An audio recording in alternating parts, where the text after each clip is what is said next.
Hello everyone, welcome to Anno explain. तो आज मैं प्रिंसेस एट लार्ज का एपिसोड 5 एक्सप्लेन करने वाली हूँ, जिसकी शुरुआत में महाराज राजकुमारी से पूछते हैं आपको कौन सा राजकुमार पसंद है। राजकुमारी चिंग चैंग महाराज से कहती है मुझे राजकुमार विंग पसंद है और मैं उन्हीं से शादी करना चाहती हूँ। कि तभी राजकुमार चिन राजकुमारी से कहते हैं कि आपको पता नहीं मेरे भाई को एक अजीब सी बीमारी है और उनके पेट में एक दानव है। क्या आपको डर नहीं लगता कि वो दानव आपको खा जाएगा? तभी महाराज कहते हैं बस राजकुमार चिन बकवास मत करो। जिसके बाद राजकुमार मिंग अपना फैसला सुनाते हैं। राजकुमार कहते हैं मेरी अभी ही राजकुमारी मिंग से शादी हुई है और दूसरी शादी करने का मेरा अभी मन नहीं है। कि तभी राजकुमार चिन कहते हैं भाई राजकुमारी को पसंद नहीं करती पर मैं उन्हें पसंद करता हूँ, मैं उनसे शादी करने के लिए तैयार हूँ। महाराज राजकुमार चिन को इग्नोर मारते हुए राजकुमार मिंग से कहते हैं इससे दोनों राज्य के रिश्ते अच्छे होंगे, मैं तुम्हें इस पर विचार करने के लिए समय देता हूँ। जिसके बाद राजकुमारी जियानु की बड़ी बहन को दिखाया जाता है, जो अपने पिता से कहती है मुझे राजकुमार मिंग से शादी करनी है और जियानु को आप यहाँ पे बुला लो, मैं राजकुमारी दुल्हन हूँ, वो नहीं। उसके पिता कहते हैं तुम चिंता मत करो, मैं तुम्हारे लिए अच्छा सा राजकुमार ढूंढूंगा। अब हम लौसाई राज्य के राजकुमार और राजकुमारी को देखते हैं, जो राजकुमार मिंग से मिलने जा रहे थे। जिसके बाद राजकुमारी चिंग का भाई उससे पूछता है आपने शादी के लिए राजकुमार मिंग का ही नाम क्यों लिया?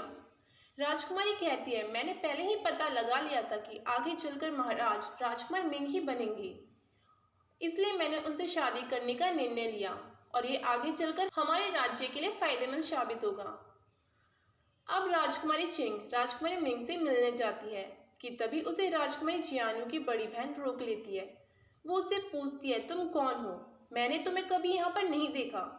वो बताती है कि मैं लौसाई राज्य की राजकुमारी हूँ। जियानु की बहन बोलती है तुम्हें देख के तो लगता नहीं है तुम कहीं की राजकुमारी भी हो।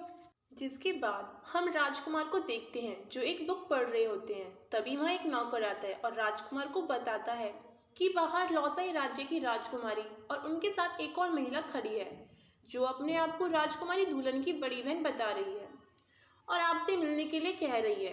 राजकुमार कहते हैं आप उनसे मना कर दें कि राजकुमार आपसे नहीं मिलना चाहते क्योंकि उनके सर में दर्द हो रहा है।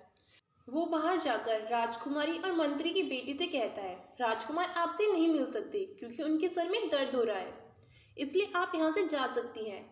राजकुमारी चैंग कहती है फिर तो मुझे जाने दो, मेरे पास सर दर्द की दवाई है। कि तभी मंत्री की बेटी कहती है मुझे राजकुमार मिंग से मिलना है, मैं असली राजकुमारी दुल्हन हूँ। वो नौकर मना कर देता है, राजकुमार किसी से नहीं मिलना चाहती। तभी वहाँ राजकुमारी जियानु आ जाती है। उसकी बहन कहती है छोटी बहन ये मैं हूँ, तुम्हारी बड़ी बहन, देखो ये नौकर मुझे अंदर नहीं जाने दे रहा। मैंने सुना है राजकुमार मिंग ठीक हो गए हैं और तुम्हें तो राजकुमार से शादी करनी ही नहीं थी, इन्हें बताओ मैं मंत्री की बड़ी बेटी हूँ, तुम नहीं। राजकुमारी कहती है बड़ी बहन मुझे याद आया, तुम ही लोगों ने मुझे बेहोश किया था जिसकी वजह से मैं यहाँ फंस गई। तुमने राजकुमार को धोखा दिया है, इसलिए मैं तुम्हें यहाँ से निष्कासित करती हूँ। उसकी बड़ी बहन कहती है मैं पिताजी को सारी बात बता दूंगी।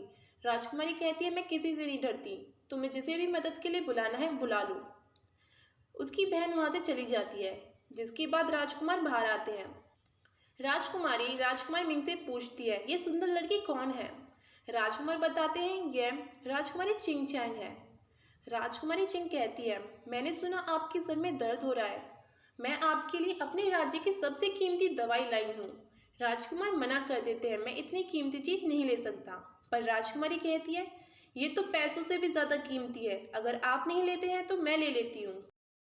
राजकुमारी चैंग कहती है क्या आपने उस बात पर विचार किया? राजकुमार कहते हैं मैंने अपना फैसला पहले ही सुना दिया है। राजकुमारी जियानु सोचती है मैं वैसे भी यहाँ से जाने वाली हूँ, अगर राजकुमार मिंग की शादी इससे हो जाती है तो वो मुझे तलाक दे देंगे, जिसके बाद रानी माँ को मुझे जहर का तोड़ देना ही पड़ेगा। राजकुमार राजकुमारी चैंग से कहते हैं आप यहाँ से जा सकती है, लेकिन राजकुमारी उसे रोक लेती है कि आप कुछ दिन यहाँ पर क्यों नहीं रहती। राजकुमार उसे मना करते हैं, पर राजकुमारी कहती है आप बाहर के मामलों को संभालें, मैं अंदर के मामलों को संभालती हूँ। जिसके बाद राजकुमारी राजकुमारी चैंग को लेकर बाहर जाती है। राजकुमार मिंग को उस लड़की पर शक होता है, ये लड़की बार बार मुझे शादी करने के लिए कह रही है, इसके इरादों में मुझे कुछ गड़बड़ लग रही है। राजकुमारी उसे राजकुमार मिंग की सभी मनपसंद चीजें बताती है ताकि वो राजकुमार को शादी करने के लिए राजी कर सके। राजकुमारी कहती है, तुम्हें चिंता करने की जरूरत नहीं है, मैं आपकी मदद करूंगी। राजकुमारी चिंग कहती है, क्या आपको डर नहीं लगता? वो तो मेरे पिताजी को बिचौलियों ने ठग लिया था, जिसकी वजह से मैं यहाँ फंस गई। वो दोनों बातें करते करते जागीर में वापस आती है कि रास्ते में कुछ सैनिक उन्हें रोक लेते हैं जो राजकुमार चिन ने भेजे थे, ताकि वो सैनिक जब राजकुमारी को परेशान करेंगे तो मैं आकर उसे बचा लूंगा, जिससे राजकुमारी मुझसे शादी करने के लिए तैयार हो जाएगी। पर राजकुमार चिन के इरादों पर पानी फिर जाता है क्योंकि वहां सेनापति आ जाता है और उन सैनिकों को मारता है कि तभी राजकुमार चिन तलवार लेकर वहां आ जाता है। सेनापति कहते हैं, आप यहाँ पर क्या कर रहे हैं? राजकुमार कहते, मैं तो राजकुमारी को बचाने आया था। कि तभी वहां पर खड़े सैनिक राजकुमार चिन से कहते हैं, हमें बचाए मास्टर। राजकुमार चिन कहते, तुम हो कौन और मुझे मास्टर क्यों बुला रहे हो? ये कहकर राजकुमार चिन वहां से जाने लगता है कि जितने भी सैनिक थे वो सभी उनके पीछे पीछे भागते हैं। मास्टर, हमारे लिए रुको। राजकुमार चिन कहते, तुम लोग हो कौन और मेरे पीछे क्यों भाग रहे हो? मैं तुम्हें नहीं जानता। जिसके बाद राजकुमारी चिंग सोचती है, लगता है राजकुमारी दुल्हन राजकुमार मिंग के लिए काफी महत्वपूर्ण है। अब राजकुमारी चैंग ब्रॉन्ज से बना एक पॉट लेकर राजकुमार मिंग के पास जाती है। वो सोचती है कि राजकुमारी ने मुझसे सच सच कहा है या नहीं। जिसके बाद वो राजकुमार मिंग के पास जाती है और उन्हें वो पॉट दिखाती है। राजकुमार मिंग को वो पॉट बहुत ही पसंद आता है, लेकिन वो उसे मना कर देता है कि मैं इस पॉट को नहीं ले सकता। राजकुमार कहते हैं, तुम यहाँ जिसके लिए रुकी हो तुम्हें उसके साथ रहना चाहिए। राजकुमारी कहती है, लेकिन मैं यहाँ सिर्फ आपके लिए रुकी हूँ। राजकुमार कहते, मैंने तुम्हें पहले ही बता दिया, मैं तुमसे शादी नहीं कर सकता। मैं राजकुमारी जियान के साथ ही पूरा होना चाहता हूँ। राजकुमार चैंग कहती है, अगर वो आपसे कुछ छिपा रही हो तो? राजकुमार कहते, मैं तुम पर विश्वास क्यों करूँ? जिसके बाद हम देखते हैं एक सैनिक रानी माँ से कहता है, क्या मैं राजकुमारी को याद दिलाऊं कि उन्हें क्या करना है? रानी माँ मना कर देती है कि जब जहर का असर होगा वो खुद ही पछताएगी। रानी माँ सोचती है, क्या इसे अपने जीवन से भी ज्यादा राजकुमार के जीवन की चिंता है? जिसके बाद हम देखते हैं राजकुमार अपने कक्ष में एक बुक पढ़ रहे होते हैं कि तभी वहाँ राजकुमारी चैंग आती है और राजकुमार को अपनी तरफ अट्रैक्ट करने की कोशिश करती है, पर राजकुमार वहाँ से जाने लगता है। राजकुमार कहते हैं, तुम्हें अपनी सेल्फ रिस्पेक्ट रखनी चाहिए, मेरी नज़रों में तुम्हारी बहुत रिस्पेक्ट है, बस उससे ज़्यादा और कुछ नहीं। और ये कहकर वो वहाँ से चले जाते हैं। अब हम राजकुमारी जियानु को देखते हैं जो अपना खून टेस्ट कर रही होती है कि तभी वहाँ शीफेंग आते हैं और राजकुमारी से पूछते हैं कि आप क्या कर रही हो और ये क्या चीज़ है। राजकुमारी शीफेंग को बताती है, हम सुई की जगह इससे भी खून टेस्ट कर सकते हैं। राजकुमारी शीफेंग से पूछती है, क्या आपको किसी ऐसे जहर के बारे में पता है जिसका कोई रंग या स्वाद ना हो और उसे खाने के बाद 1000 कीड़ों के काटने का दर्द हो? शीफेंग बताते हैं, ये इंसेक्ट पॉइजन है जो पहले इस्तेमाल होता था पर अब नहीं।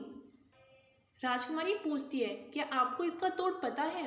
शीफेंग कहते हैं, नहीं, अगर इसका तोड़ सही समय पर नहीं मिला तो जिस इंसान ने भी ये पिया है वो कुछ ही हफ्तों में मर जाएगा।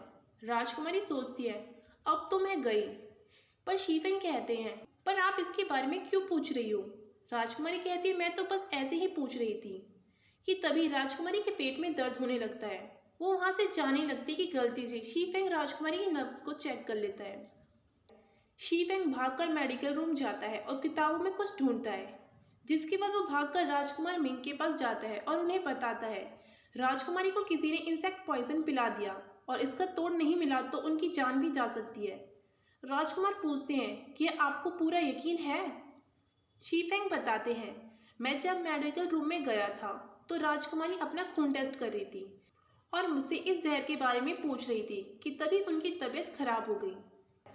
जिसके बाद वहाँ एक नौकर आती है और वो राजकुमार को बताती है कि राजकुमारी की तबीयत बहुत खराब हो गई है। राजकुमार मिंग और शीफेंग भागकर राजकुमारी के पास जाते हैं। वो देखते हैं राजकुमारी की तबीयत बहुत ज़्यादा खराब हो गई है।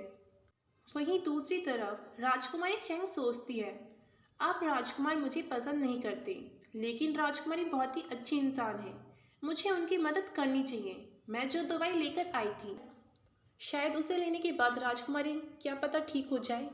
और यहीं पर ये एपिसोड 5 ख़त्म हो जाता है।